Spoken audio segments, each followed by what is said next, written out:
Hey, my name is Caleb Morgan. I'm 26 years old and I live in a small apartment above a laundromat in Pittsburgh, Pennsylvania.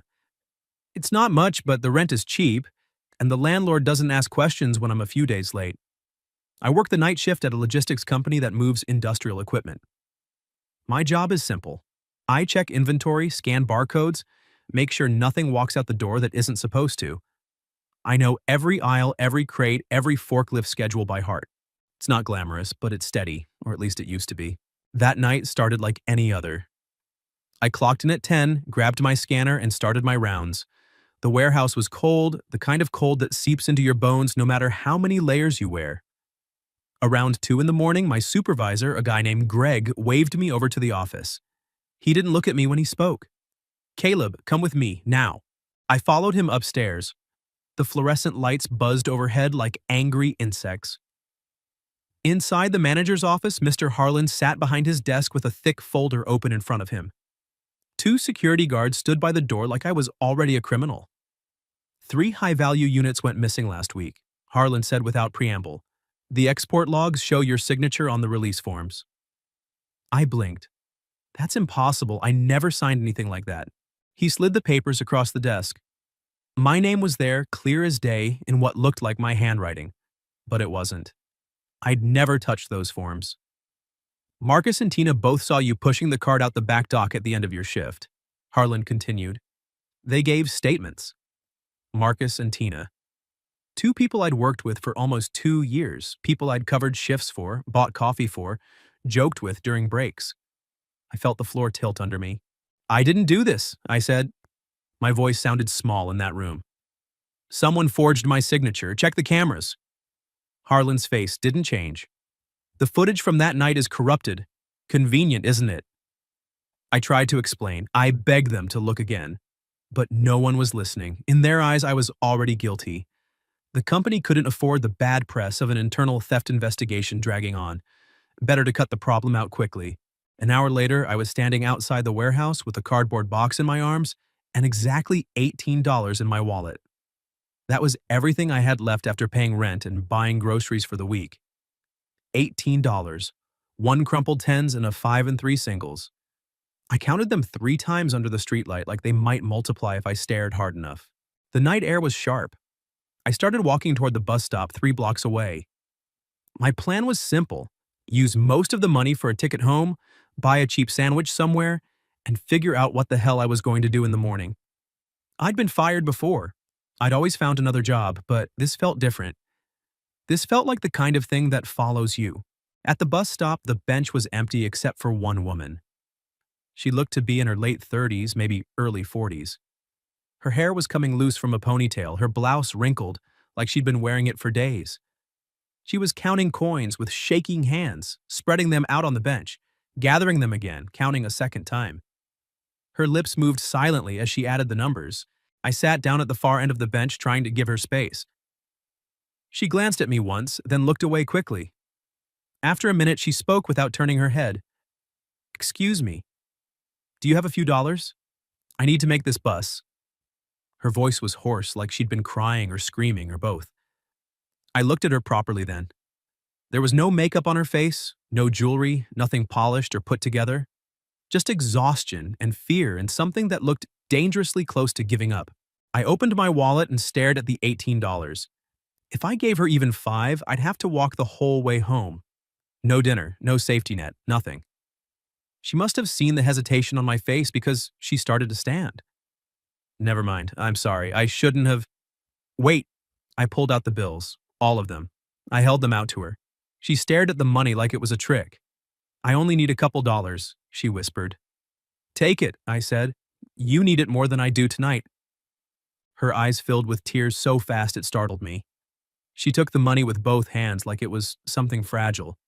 I don't know what to say." "You don't have to say anything." She was quiet for a long moment, just looking at me. Really looking, like she was trying to memorize my face. "My name is Vivian," she said finally. "I'll pay you back. I swear I will." I just nodded. I didn't believe her, not really. People say things when they're desperate. But I also didn't need her to mean it. I just needed to know that tonight, at least, Someone wouldn't have to sleep on the street or go hungry, because I chose to keep what little I had. The bus pulled up with a hiss of brakes. She stood, clutching the money to her chest like a lifeline. Before she stepped on, she turned back one last time. "Thank you," she said. "Whoever you are. Thank you." Then she was gone. I watched the bus disappear down the street. The cold settled deeper into my bones. My stomach growled loud enough to echo off the empty sidewalk. I started the long walk home, 2 hours through neighborhoods that got darker and quieter the farther I went. My feet hurt. My fingers were numb. Every step felt heavier than the last. But the strangest thing happened somewhere around the second mile. I wasn't angry. I wasn't even that scared. For the first time in a long time, I felt something close to peace. Not happiness, not relief, just quiet. Like the noise in my head had finally gone still. Maybe I was the dumbest man in Pittsburgh. Maybe I'd regret it by morning when I had to figure out how to eat. But right then, under the streetlights and the cold stars, I didn't regret a single dollar. I gave it to someone who needed it more. And for once, that felt like enough. I barely slept that night. Every time I closed my eyes, the same three questions kept spinning in my head like a broken record. Who had forged my signature? Why had Marcus and Tina lied about seeing me push that cart? And what the hell had actually happened to the woman named Vivian? By the time the sun started creeping through the thin curtains, my body felt heavy and my mind felt worse. I was still wearing yesterday's clothes, sitting on the edge of my mattress, staring at the cardboard box of my belongings, like it might offer some kind of answer. It didn't. Then came the knock. 3 slow, deliberate knocks. Not loud, not impatient, just certain. I froze. Nobody knocked on my door at 7 in the morning. Nobody knocked on my door at all, really. I stood up slowly, crossed the small room, and opened the door. The first thing I saw was the line of black SUVs parked along the curb in front of the old boarding house. 5 of them. Tinted windows, polished paint that looked expensive even in the weak morning light. Several men in dark suits stood near the vehicles. One of them had an earpiece. Another carried a black briefcase. They didn't look like they belonged in this neighborhood. Then I saw her. Vivian stepped out of the middle SUV like she owned the entire street. But this wasn't the same woman from the bus stop. Gone were the wrinkled blouse and loose hair and shaking hands. Today she wore a sharp black suit, hair pulled back into a clean bun, makeup minimal but precise. Her posture was straight, her expression calm and unreadable. She looked like someone who made decisions in rooms most people never got invited into. She walked up the narrow stairs without hesitation and stopped right in front of my open door. "I told you I'd pay you back," she said quietly. I looked past her at the row of black vehicles and the men waiting below. "You're kind of overdoing it," I replied. She didn't smile. "Caleb, I need to talk to you. Can I come in?" I hesitated for half a second, then stepped aside. She walked into my apartment like it was the most normal thing in the world. A woman in a tailored suit standing in a room that smelled like old radiator heat and instant coffee. Behind her came another woman, older, carrying a leather folder. Vivian introduced her without turning around. "This is Marianne Cole, my personal attorney." I closed the door. Vivian didn't waste time with small talk. She sat on the single wooden chair by my tiny table and placed a black business card in front of me. Vivian Lancaster, CEO, Lancaster Strategic Group. I stared at the card for a long moment before looking back at her. "You're a CEO." "I am," she said simply. "And last night I was robbed. Not just robbed, targeted. My car, wallet, phone, laptop, everything was taken. But it wasn't random. Someone knew exactly where I'd be and when I'd be vulnerable." She leaned forward slightly, elbows on her knees. "I had you investigated, Caleb. After you gave me that money, I needed to know who you were, and what I found didn't match the story your company told me." My chest tightened. Vivian continued, her voice steady.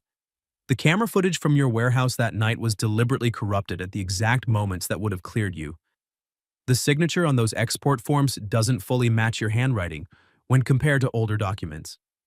And those 2 coworkers who testified against you?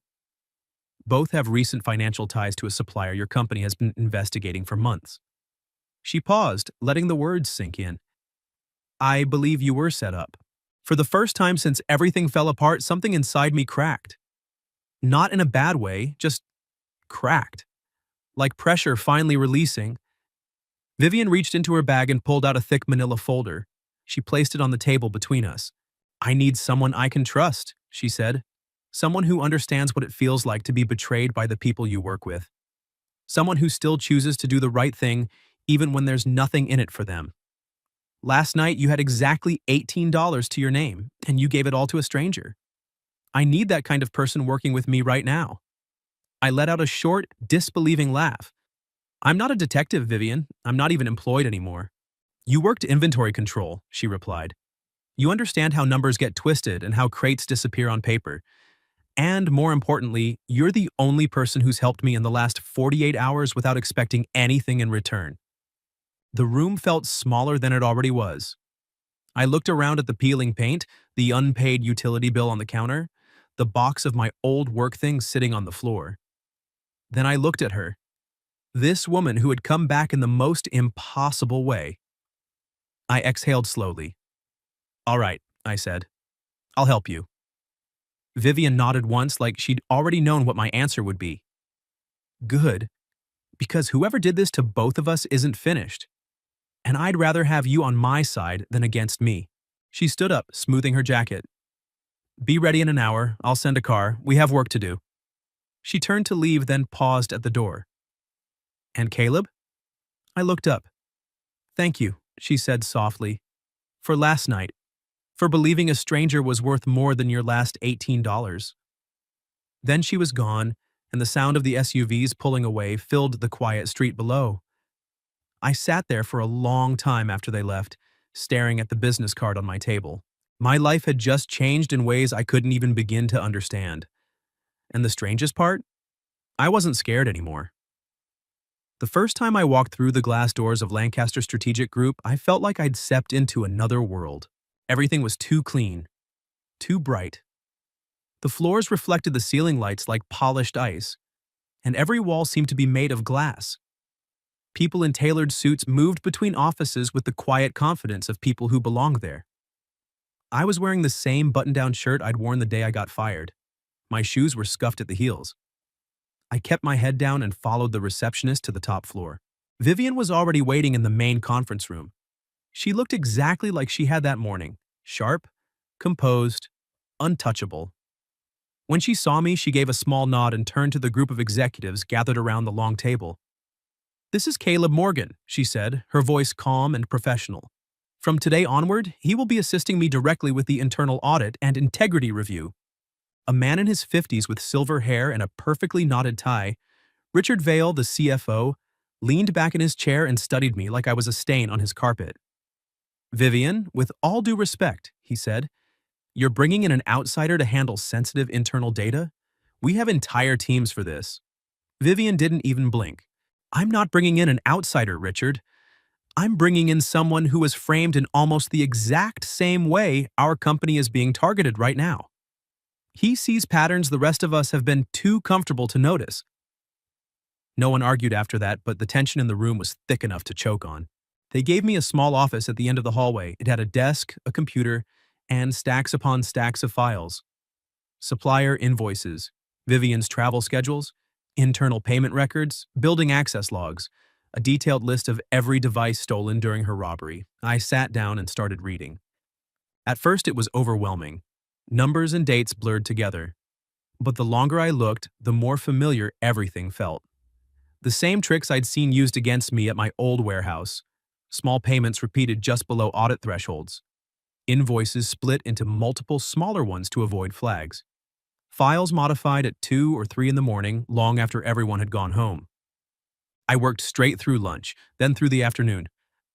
By the time the office started emptying out, I had a name circled 3 times in red pen. Derek Shaw, Vivian's executive assistant.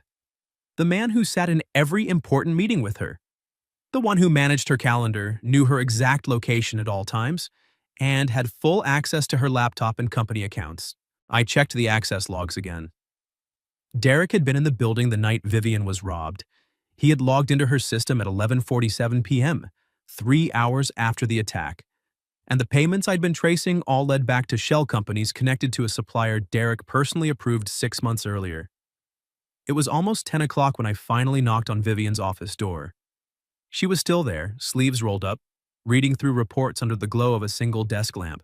She looked up when I entered. "You found something." I placed the folder on her desk without saying a word. She opened it and began reading, page after page. Her expression didn't change much, but I watched her jaw tighten and her shoulders grow rigid. When she reached the last page, she closed the folder slowly. "Are you certain?" she asked quietly. "I'm certain. Derek's been siphoning money for almost 2 years. The robbery last night wasn't just about stealing your laptop. It was about erasing evidence before the audit started. He knew exactly where you'd be and when." Vivian picked up her phone and called her lawyer. Her voice was ice cold. "Marianne, it's time. Send the team in the morning." She hung up and looked at me. "Go home, Caleb. Get some sleep. Tomorrow's going to be a long day." I didn't sleep much anyway. The next morning, I arrived early. At 8:15, two detectives walked into the building with Marianne Cole. They went straight to Derek's office.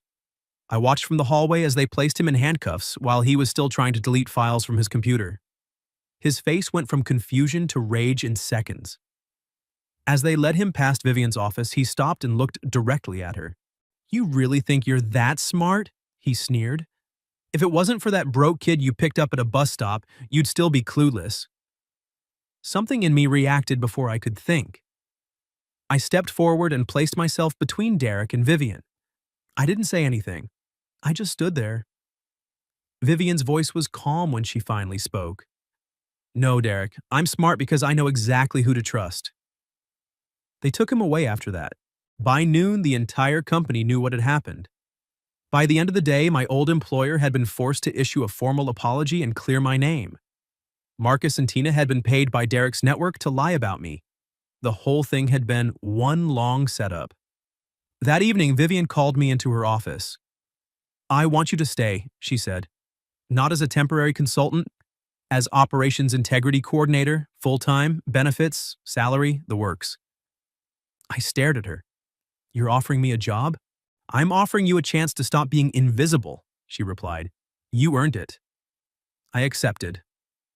From that day on, everything changed. I started staying late. Vivian started staying late with me. At first it was work, reviewing files, building reports, mapping out every suspicious transaction. Then it became something else. Simple dinners in empty conference rooms, Chinese takeout at midnight, conversations that had nothing to do with audits or fraud. She told me about building the company from nothing after her divorce, how she'd learned to never fully trust anyone again. I told her about growing up believing I was always the guy who got left behind. She laughed when I mispronounced a French wine name. I started memorizing the way her eyes softened when she was tired, but didn't want to admit it. And somewhere between the late nights and the quiet laughter, I realized something dangerous. I was falling in love with Vivian Lancaster, not because she was powerful, not because she had saved me, but because for the first time in my life someone saw me, not as a problem to fix or a risk to manage, but as a person worth trusting. And that terrified me more than anything Derek Shaw had ever done. The rumors started quietly at first. I heard them in the break room when people thought I wasn't listening. Little comments passed between colleagues like whispers in a hallway. "Caleb got promoted way too fast." "Ms. Lancaster seems to trust him a lot for someone she just met." "I wonder what really happened that night at the bus stop." By the end of the second week, the whispers had grown louder. Someone had even started a private group chat. I didn't need to see it to know what they were saying.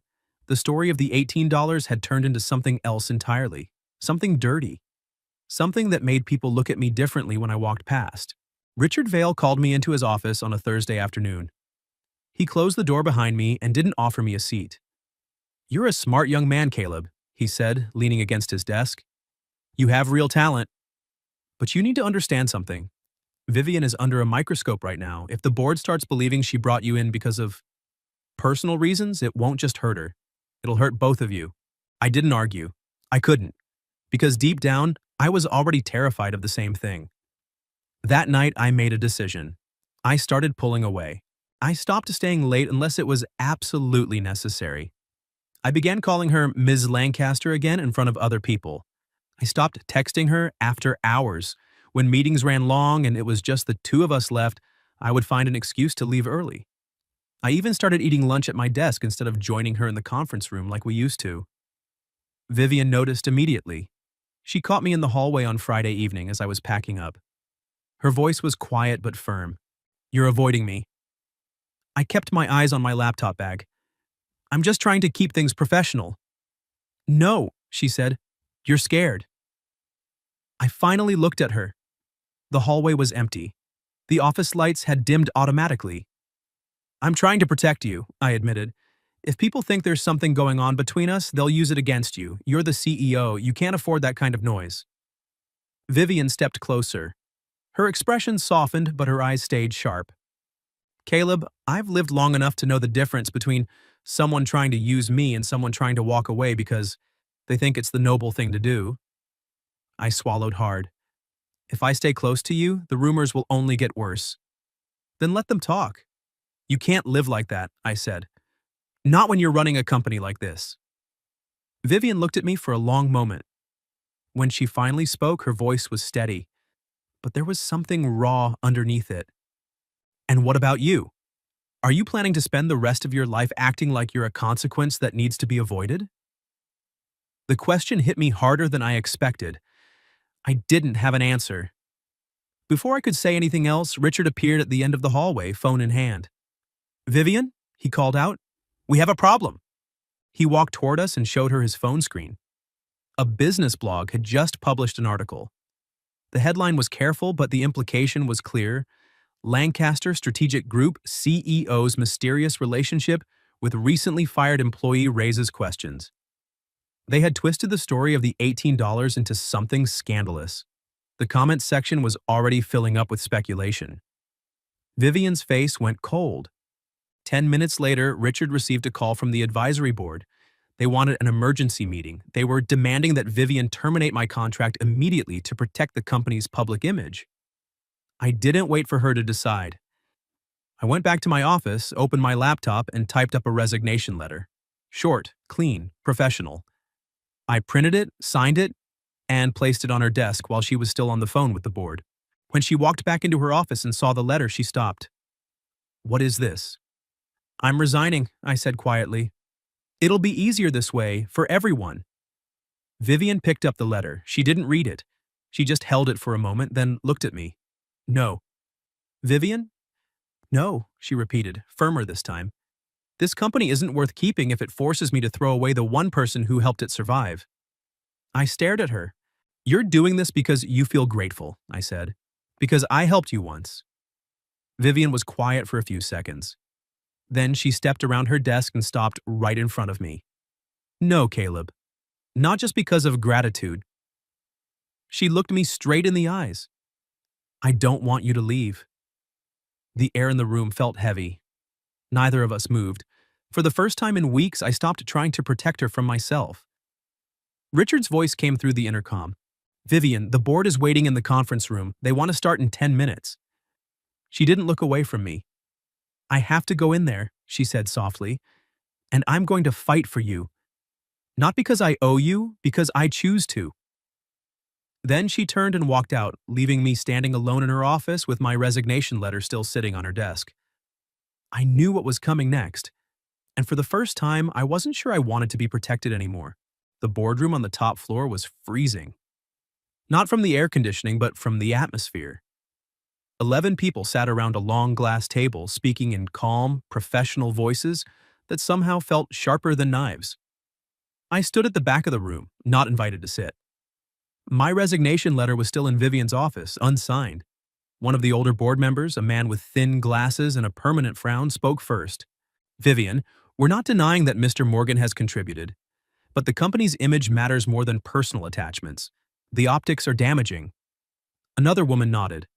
"A young man with a recent firing on his record, brought in by the CEO after one mysterious night at a bus stop. It's too easy for the media to twist this into something ugly." I kept my face blank, but inside, every word landed like a punch. Vivian listened to all of them without interrupting. When the last person finished, she placed a thick folder on the table. "You're right," she said. "Image is important." A few of them relaxed, thinking she was conceding. Vivian continued, her voice steady and clear. "But the image I want for this company is not one that throws away a decent person just because outsiders prefer a dirty story over the truth." She opened the folder and began laying out evidence one by one. Derek Shaw's 2-year embezzlement scheme. Marcus and Tina receiving payments to frame me. The exact amount the company avoided losing because of my investigation. The fact that I had refused any personal bonus after everything was over. Then she looked straight at the board and told them the real story. The night I was attacked, I had no money, no phone, and no way to get home. Dozens of people walked past me. Caleb Morgan had exactly $18 in his wallet. He gave me every single dollar without knowing who I was. She paused. That kind of person does not damage Lancaster Strategic Group's reputation. That kind of person is the reason this company is still worth trusting. The room went silent. Richard Vale was the first to speak. "I move to keep Caleb Morgan and issue a public statement clearing his name." 2 other board members agreed. After a tense few minutes, the rest followed. The motion passed. I was officially cleared. The rumors would be addressed, and I still had a job. When the meeting ended, I found Vivian on the top floor balcony. She was standing at the railing, looking out over the city lights. The wind was cold up there, but she didn't seem to feel it. I walked up beside her. "You didn't have to do all that," I said quietly. She didn't turn around. "I didn't do it for you." I waited. Vivian finally looked at me. Her expression was soft in a way I'd never seen before. "I did it for the truth. But if you really want to know the rest..." She took a slow breath. "I did it because I didn't want you to leave." My heart was pounding so hard I could barely hear the traffic below. "I love you," I said. The words came out before I could stop them. Vivian studied my face for a long moment. Then the corner of her mouth lifted into the smallest smile. "I know." She stepped closer and gently straightened my collar, even though it didn't need fixing. "I love you too, Caleb. I just wanted you to wait a few more seconds for fairness." Then she kissed me.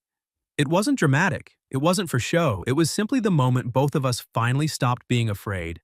A few months later, Vivian created an internal fund called the Last 18 Fund.